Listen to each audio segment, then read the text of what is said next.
देवेंद्र फडणवीस यांचा शहरी माओवादी फटकार, नवीन सुरक्षा विधेयक विधायक।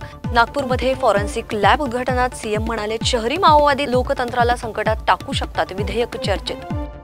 विद्यार्थ्यांसाठी सौरशक्तीची नवकल्पना, महाराष्ट्रातील 63 गावांमध्ये मॉडेल सोलर विलेज स्पर्धा, 57 गावं विदर्भातील विजेत्या गावाला 1 कोटी अनुदान देणार। खंडाळा घाटात भीषण अपघात, ट्रकमधून पडलेल्या पाईप्समुळे 2 ठार, 5 जण गंभीर जखमी।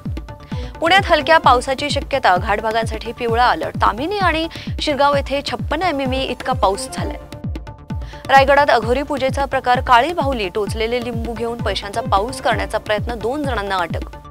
पुणे पिंपरीमध्ये 4000 पेक्षा अधिक लायसन्सदारांनी बंद जाहीर, सरकारच्या करवाढी विरोधात आंदोलन। बिहारचे मतदार यादीत नेपाळ, बांगलादेश आणि म्यानमार नागरिकांची नावं, ईसीआय देणार त्यांना वगळण्याचा निकाल।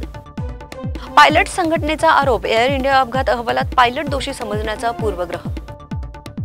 हिमाचलमध्ये पावसाचा कहर, 92 मृत्यू, अंदाजे 250 रस्ते बंद। इगा शॉटकने विम्बल्डन मेळा जिंकला, 6-0 6-0 थकवणाऱ्या कामगिरीने।